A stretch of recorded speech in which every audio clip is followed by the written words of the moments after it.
بسم اللہ الرحمن الرحیم۔ السلام علیکم۔ 1 کروڑ پتی شخص کو پھانسی کی سزا سنا دی گئی۔ سزا سننے کے بعد اس نے عدالت کے قاضی کو خریدنے کی کوشش کی مگر ناکام رہا۔ صلح کرنے کی خاطر اس نے مقتول کے وارثوں کو بہت بڑی رقم کی آفر کی، لیکن انہوں نے صلح نہ کی۔ آخرکار اس نے جیل کے بڑے جیلر سے کہا کہ اگر تم مجھے کسی طرح بھی اس پھانسی سے بچا لو تو میں تمہاری زندگی بدل دوں گا۔ میں تجھے 50 لاکھ روپے ادا کروں گا اور اس کے علاوہ بچوں کی تعلیم کا خرچہ بھی میری طرف سے ہی ہوگا۔ جیلر نے 24 گھنٹے کا وقت مانگا اور اس کے بعد اپنی بیوی سے صلح کی۔ صلح کرنے کے بعد دوسرے دن جیلر نے کروڑ پتی مجرم سے کہا کہ مجھے آپ کی شرط منظور ہے، لیکن اس کے لیے آپ کو ایک قربانی دینا پڑے گی۔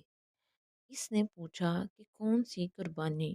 جیلر نے کہا کہ آپ کو 40 منٹ تک ایک مردے کے ساتھ تابوت میں سونا پڑے گا۔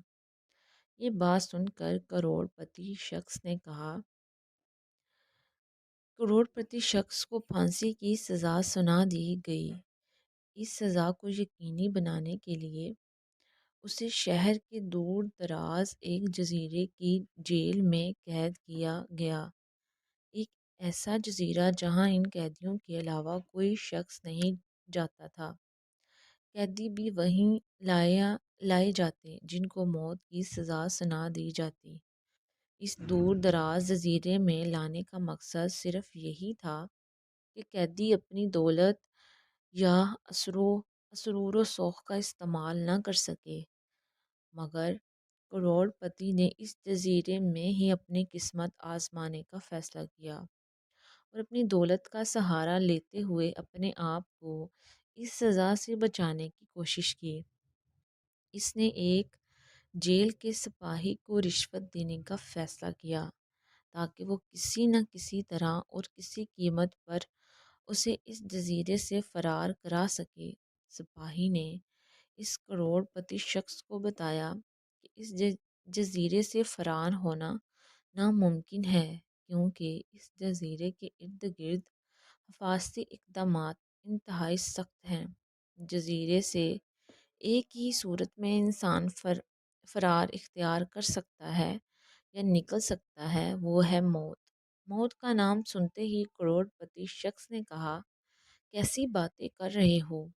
اسی موت سے بچنے کے لیے تو میں تجھے اتنا سارا پیسہ دے رہا ہوں اور تم ہو کہ کہہ رہے ہو کہ فرار کا راستہ موت ہی ہے۔ سپاہی نے کروڑ پتی شخص سے کہا کہ آپ کو میری بات کا مطلب نہیں سمجھ آیا۔ آپ مجھے لاکھوں روپے دے رہے ہیں اور اس لیے آپ کا ساتھ دینا تو بنتا ہی ہے۔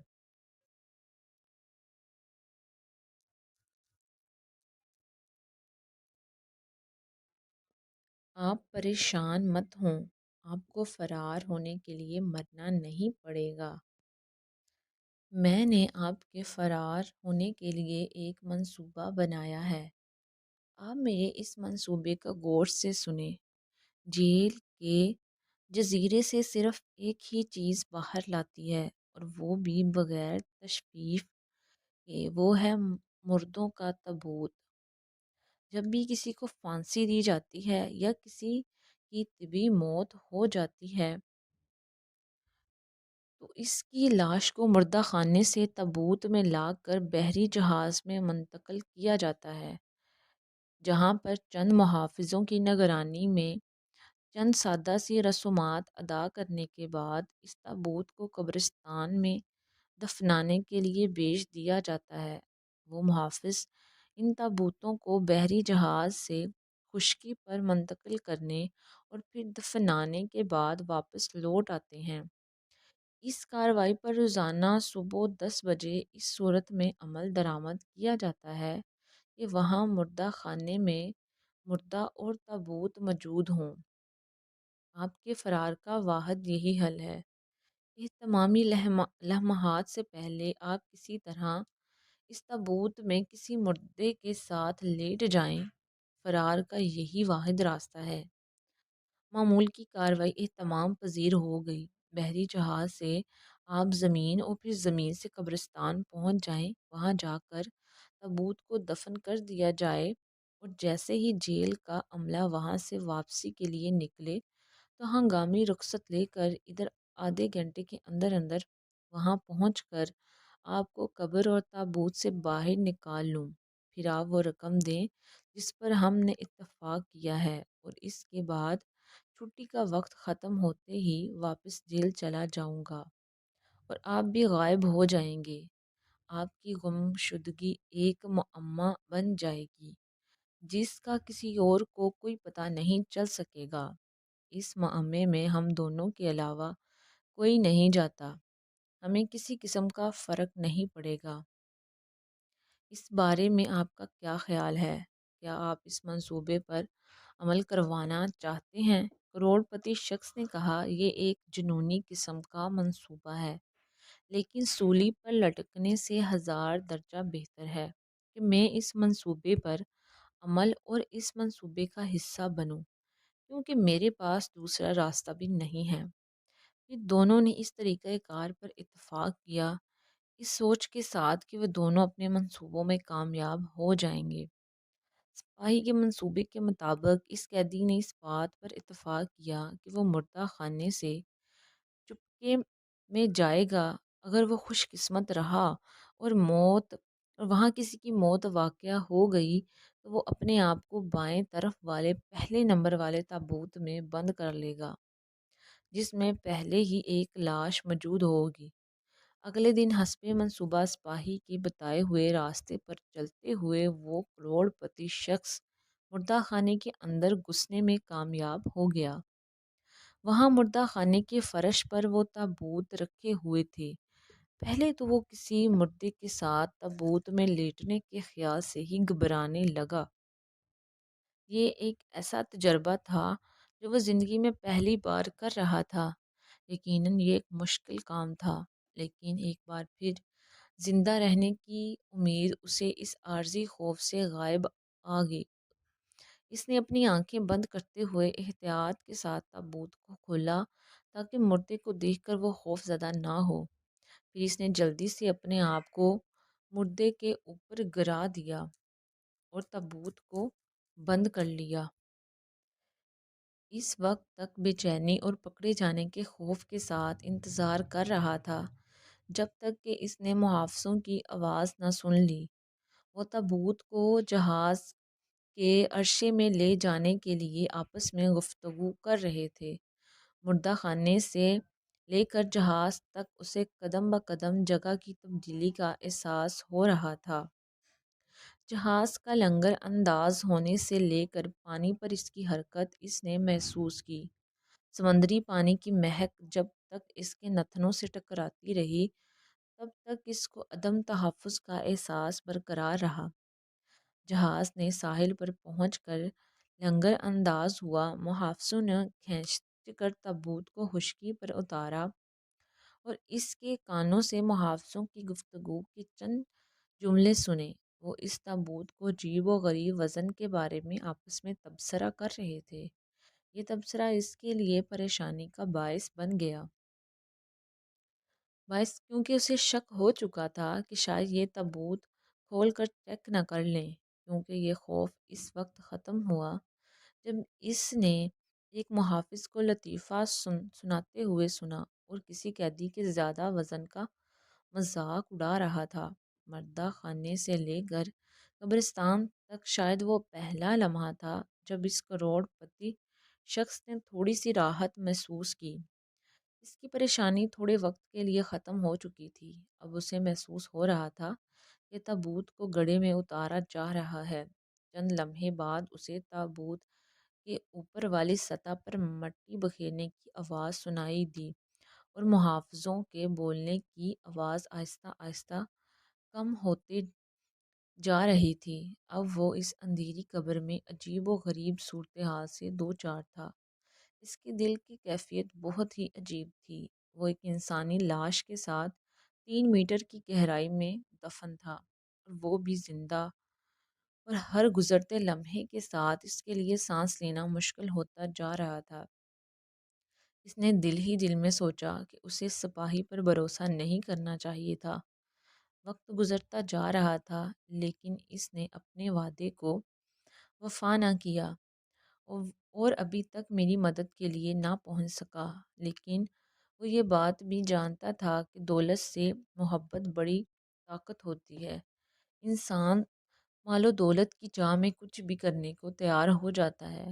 اسے اس بات کا یقین تھا کہ سپاہی مال و دولت کی ہوس میں اور اتنے پیسوں کی چاہ میں اس کی مدد کے لیے ضرور آئے گا۔ انتظار ہوتا جا رہا تھا، جسم پر پسینہ بہنے لگا اور احساس یوں ہو رہا تھا جیسے اس کے جسم پر ہزاروں چونٹیاں آہستہ آہستہ رینگ رہی ہوں۔ اس کی سانسیں تیز ہو رہی تھی اور حبس کی وجہ سے اس کا دم گھٹ رہا تھا۔ خود کو مطمئن کرنے کے لیے اس نے خود سے ہی باتیں کرنا شروع کر دی اور خود سے کہہ رہا تھا، بس 10 منٹ کا مزید انتظار کر لو، اس کے بعد سب کچھ ٹھیک ہو جائے گا اور پھر سے آزاد فضاؤں میں سانس لینے کے قابل ہو سکے گا۔ سانس میں دقت کے باعث اسے کھانسنا پڑا۔ مزید 10 منٹ بھی گزر گئے۔ اس نے دل میں سوچا کہ قبر کی اکسیجن ختم ہونے والی ہے، لیکن وہ سپاہی ابھی تک میری مدد کے لیے کیوں نہیں آیا؟ وہ یہی سوچ رہا تھا کہ اسے دور سے کسی کے قدموں کی آہٹ سنائی دی۔ ان آوازوں کی بدولت اس کی نبض تیز ہو چکی تھی۔ اس نے خود سے کہا، یہ ضرور وہی سپاہی ہوگا، لیکن اس کی مایوسی میں اس وقت اضافہ ہوا جب آواز قریب ہو کر کم ہو گئی۔ اسے محسوس ہوا کہ اسے ہٹلرز کا دوڑا پڑنے والا ہے۔ اسے محسوس ہونے لگا کہ اس کے نیچے والی لاش حرکت کر رہی ہے اور اس کی بے بسی پر طنز کر رہی ہے۔ اچانک اسے یاد آیا کہ اس کی جیب میں ماچس کی ڈبیا ہے۔ اس نے سوچا کہ وہ ماچس کی تیلی سلگا کر اپنی کلائی پر بندھی گھڑی پر ٹائم دیکھ سکتا ہے کہ سپاہی کے وعدے کے مطابق کتنا وقت گزر چکا اور کتنا باقی ہے۔ اسے اس بات کی امید تھی کہ سپاہی کے بتائے گئے وقت میں ابھی بھی کچھ ٹائم باقی ہے۔ جب اس نے ماچس کی تیلی سلگائی تو آکسیجن کی کمی کی بدولت تھوڑی سی مدھم سی روشنی آئی۔ شعلے کو گھڑی کے قریب لا کر اس نے دیکھا تو پتہ چلا کہ 45 منٹ سے زیادہ کا وقت گزر چکا ہے۔ وہ دیکھ کر خوف زدہ ہو گیا۔ مدھم سی روشنی میں اسے محسوس ہوا کہ اس کا چہرہ مردے کے چہرے کے بالکل قریب ہے۔ اس نے خود سے ہی سوال کیا کہ مردے شخص کا چہرہ دیکھنا کیا اسے مزید خوف زدہ کرے گا؟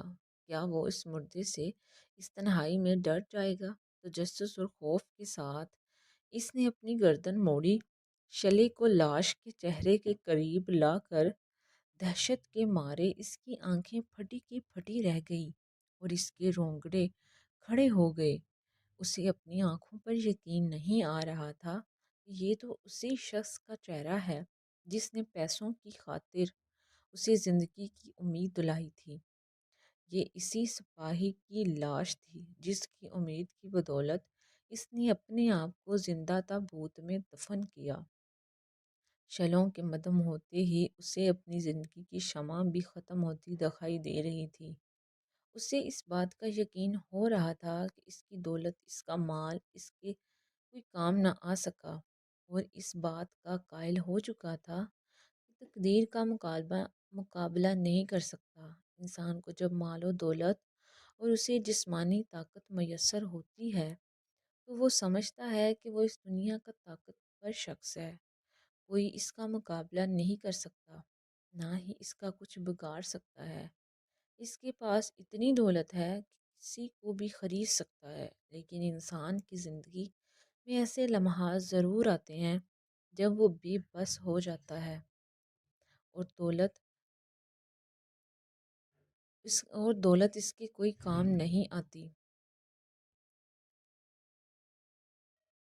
اسے یقین ہو گیا تھا کہ اس کی موت اب یقینی ہے اور اس کی دولت اس کے کام آنے والی نہیں۔ اس کی اولاد، اس کا مال اس کے لیے اجنبی ہو چکے تھے۔ اب ایک ہی چیز اس کو بچا سکتی تھی اور وہ تھے اس کے نیک اعمال،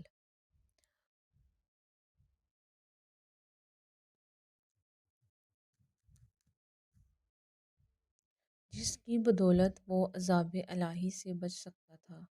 اللہ تعالیٰ ہمیں نیک کاموں کی توفیق دے اور برائی سے بچائے، آمین۔ مزید ایسی ویڈیوز کے لیے میرے چینل زنیشا سٹوریز کو سبسکرائب کریں، ویڈیو کو لائک شیئر ضرور کریں۔